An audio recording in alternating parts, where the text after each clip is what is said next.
Welcome back students to my channel Juicy Brains. I am Dr. Yashna Marks and we are discussing partnership accounting. So in the previous lectures of partnership हमने discuss किया कि accounting treatment goodwill की कैसे होती है, general reserve, accumulated profit and losses की accounting treatment को हम कैसे करते हैं. In today's lecture and most probably this will be the last topic of this particular chapter जिसमें हम revaluation of assets and liabilities की बात करेंगे. नाउ हम क्यों करते हैं, you can understand the basic reason behind it. Suppose from 1st of Jan 2004 there were three partners X, Y and Z. They decided from 2004 onwards they decided to share profits in the ratio 4:3:2 और इनका initial जो ratio था यानी कि old profit sharing ratio था वो था 2:3:4. Clear. तो अब ये कंडीशन हो गई कि प्रॉफिट शेयरिंग रेशियो चेंज हो गया फ्रॉम 2004 ऑनवर्ड्स. बट 2004 के पहले जितने भी इनके पास एसेट्स और लायबिलिटीज थी उनकी वैल्यूज में कुछ फ्लक्चुएशन हुए होंगे. Clear. So the profit and loss due to that fluctuation belongs to the old partners and that amount has to be shared in the old profit sharing ratio. ठीक है ना. तो फ्लक्चुएशन से जो भी प्रॉफिट और लॉस हुआ होगा एसेट्स और लायबिलिटीज में वो बिलोंग करता है ओल्ड पार्टनर्स को and that is to be shared among the existing partners in old ratio that is 2:3:4. यानी कि रीवैल्यूएशन ऑफ एसेट्स और लायबिलिटीज से जो भी प्रॉफिट और लॉस निकल के आएगा वो अमाउंट शेयर होगा एक्स, वाई एंड जेड में in the ratio 2:3:4. This is the only reason why it is important to treat goodwill, general reserve, accumulated profit and losses plus assets and liabilities. तो assets and liabilities को जब हम revalue कर रहे हैं तो इस पूरे प्रोसेस को हम बोलते हैं रीवैल्यूएशन. ठीक है ना.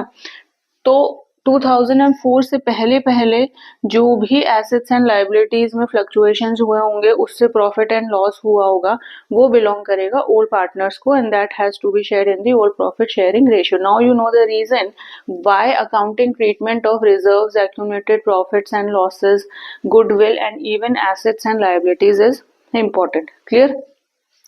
Now again there are two conditions. जैसे हमने प्रीवियसली रिजर्व्स के केस में, प्रॉफिट्स एंड लॉसेस के केस में हमने डिस्कस किया था. There are two conditions when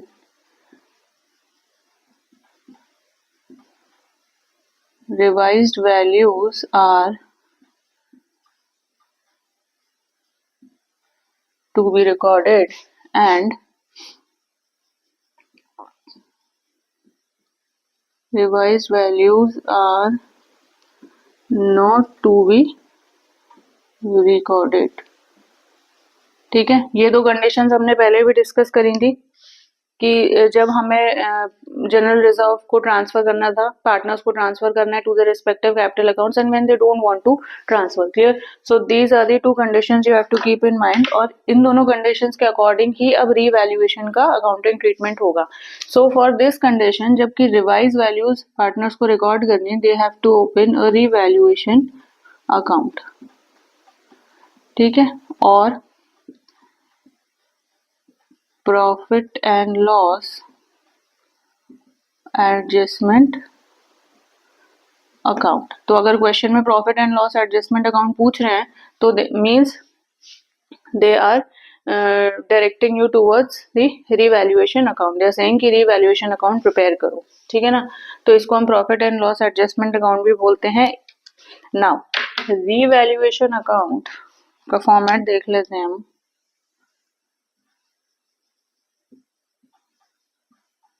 Now revaluation account has two sides, debit and credit. ठीक है ना. जैसे प्रॉफिट एंड लॉस अप्रोप्रिएशन में होता है डेबिट और क्रेडिट, पीएल अकाउंट में होता है डेबिट एंड क्रेडिट, वैसे ही रिवैल्यूएशन अकाउंट में होता है. Now this is a nominal account in nature, you have to keep in mind. अब नॉमिनल अकाउंट की बात आ गई, इसका मतलब जितने भी लॉसेस हो गए वो डेबिट साइड रिकॉर्ड होंगे, जितने भी गेन्स हो गए वो क्रेडिट साइड रिकॉर्ड होंगे. So when we are discussing revaluation accounts you have to keep in mind only assets and liabilities. तो हम स्पेसिफिकली एसेट्स और लायबिलिटीज की ही बात कर रहे हैं यहाँ पे, क्लियर। अब मानो एक एसेट का एग्जांपल ले लेते हैं। सपोज अगर कोई पर्टिकुलर एसेट क्वेश्चन में दिया और वो इंक्रीज हो रहा है, सो दिस इज ऑब्वियस कि अगर एसेट्स इंक्रीज होते हैं तो it is a good sign for the company, clear. Kind of a profit ही होता है उनके लिए जो आगे वो एसेट्स अर्न करते हैं। तो अगर एसेट्स इंक्रीज हो रहे हैं, so according to the revaluation account when an increase and if there is an increase in asset so it will be credited, clear. क्योंकि नॉमिनल अकाउंट है, मैंने बताया जितने भी गेन होते हैं प्रॉफिट होते हैं क्रेडिट साइड रिकॉर्ड होते हैं। तो अगर एसेट की कोई स्पेसिफिकली कोई वैल्यू है, सपोज अगर हम यहाँ स्टॉक की बात करें, सपोज क्वेश्चन में स्टॉक की वैल्यू दी है और वो बोल रहे हैं कि इंक्रीज हो गई, ठीक है। तो इंक्रीज हो गई, तो अगर स्टॉक की वैल्यू इंक्रीज हो गई तो एक क्रेडिट साइड रिकॉर्ड होगी। जर्नल एंट्री पूछेंगे तो जर्नल एंट्री मेंशन कर दिए, अदरवाइज डायरेक्टली रिवैल्यूएशन अकाउंट बना के इसको आप पोस्ट कर सकते हो। So the entry will be in this case stock account debited to revaluation account. तो यहाँ आ गया बाय स्टॉक अकाउंट। जितना भी डिफरेंस होगा, सपोज बैलेंस शीट में आपको 1 लाख दिया है स्टॉक की अमाउंट, अब वो कह रहे हैं कि 31 दिसंबर 2003, देखो 4 को तो ये रेशियो चेंज हो गया, तो हमें इसके पहले की अकाउंटिंग करनी है, पहले के एसेट्स को रीवैल्यू करना है। तो बैलेंस शीट में जो आखिरी में क्लोजिंग स्टॉक की वैल्यू है वो है 1 लाख। अब वो कह रहे हैं इंक्रीज हो गया, 1,10,000 हो गया, दैट मीन्स 10,000 से इंक्रीज हो गया, तो यहाँ पे हमें 10,000 शो करना है। So in revaluation you have to show the revised value, not the original, not the final amount, but बल्कि जो डिफरेंस है एसेट्स एंड लायबिलिटीज में वो रिकॉर्ड करना है। अब मानो अब इसी एसेट की अगर वैल्यू डिक्रीज हो गई तो ये हो गया डेबिट साइड, ठीक है। तो अब जर्नल एंट्री क्या बनेगी, revaluation account debited to stock account. Suppose 10,000 ही था तो अब 10,000 यहाँ आ गया।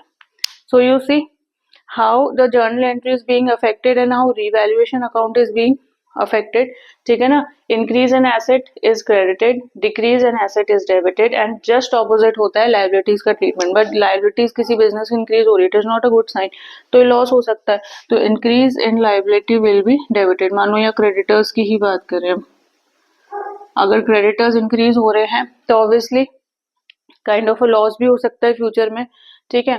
तो अगर क्रेडिटर्स इंक्रीज हो गए तो रीवैल्यूएशन में वो डेबिट हो जाएगा। Now the entry will be revaluation account debited to creditors, और हमने उसका डिफरेंस कैलकुलेट करना है। अगर लायबिलिटी डिक्रीज हो रही है तो obviously it is a good sign, it will be credited. So the now entry will be creditors account debited to revaluation account, और यहाँ पे हो जाएगा बाय क्रेडिटर्स। ऐसे आपको क्वेश्चन में 3-4 आइटम्स दिए होंगे, you have to post them in the revaluation account, clear. ये समझ में आ गया कि क्या होता है रीवैल्यूएशन, कैसे बनाते हैं, अब क्यों बनाते हैं, this also I have told you. In the end you have to calculate the profit and loss arising due to the fluctuation और revision in the values of assets and liabilities. तो अगर क्रेडिट साइड बड़ा है revaluation में तो it means profit को हम debit side show करेंगे, जैसे पीएल अप्रोप्रिएशन में शो करते थे। डेबिट साइड प्रॉफिट को शो करा and it has to be transferred to the capital accounts और current accounts of the partners, तो वो ज्यादा था उनके क्रेडिट साइड में, क्लियर। अगर डेबिट साइड बड़ा है that means it is a loss, ठीक।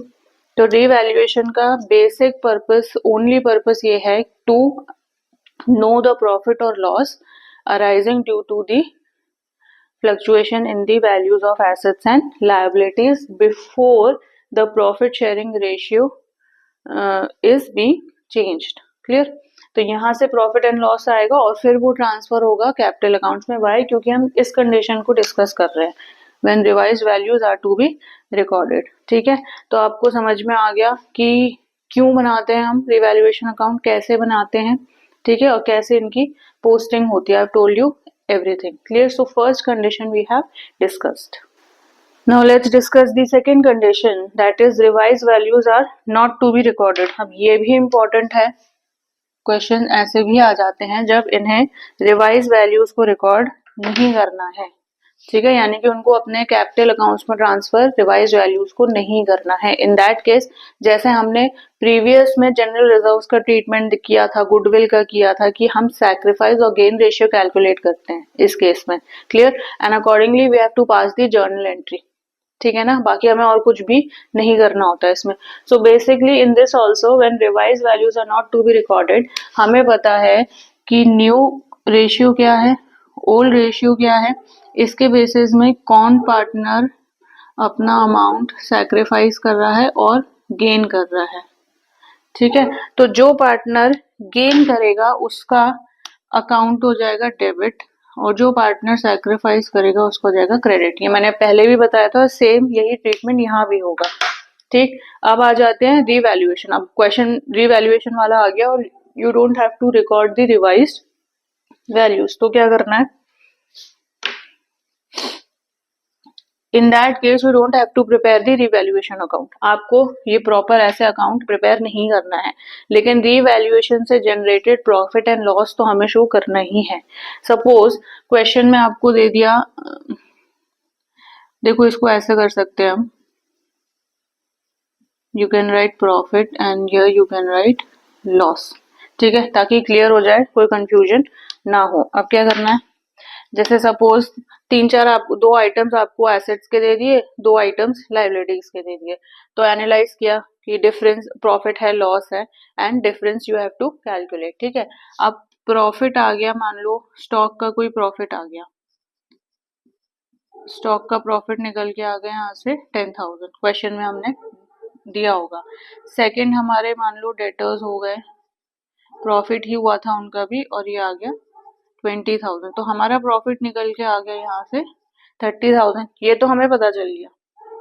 ठीक, लॉस मान लो, अब तीसरा जो पॉइंट दिया था वो कोई लाइबिलिटी का था और उससे हमें लॉस हो रहा था, सपोज आउटस्टैंडिंग एक्सपेंसेस की बात करते हैं हम। ठीक है, सपोज इससे हमें 5,000 का लॉस हुआ, और एक और क्रेडिटर्स की बात करते हैं, इससे हमें 10,000 का लॉस हुआ। तो इन टोटल हमारा लॉस कितना था, 15,000। अब देखो यहाँ हमने रिवैल्यूएशन अकाउंट नहीं बनाया। ठीक है, तो या इसको या तो ऐसे कर सकते हो, या बुक में आपको जो फॉर्मेट दिया कि left hand side they have showed everything plus and minus, that you can do what ever you think is like easy for you. Clear? तो ऐसे भी कर लो, कोई प्रॉब्लम नहीं है। तो यहाँ से हमें पता चल गया कि प्रॉफिट का अमाउंट ज्यादा है, तो ऑब्वियसली रिवैल्यूएशन अकाउंट को you have to keep in mind, that means the credit side is bigger than the debit side. तो ऑब्वियसली यहाँ से हमें प्रॉफिट हो रहा है, कितना हो रहा है, 30 माइनस 15, 30 माइनस 15 इज 15,000 का हमें प्रॉफिट हो गया। सो रीवैल्यूएशन से हमारा प्रॉफिट निकल के आ गया 15,000 का। अब इसमें फर्दर क्या करना है, जो नई चीज करनी है, सपोज इसी क्वेश्चन में when you don't have to record the revise values, तो उससे हमने प्रॉफिट एंड लॉस तो ऐसे निकाल लिया कि भाई रीवैल्यूएशन से 15,000 का प्रॉफिट आ गया। अब वो एडिशनल इन्फॉर्मेशन दे रहे हैं कि जनरल रिजर्व भी उन्हें ट्रांसफर नहीं करना, तो जनरल रिजर्व की अमाउंट हम यहाँ ऐड कर देंगे, प्लस जनरल,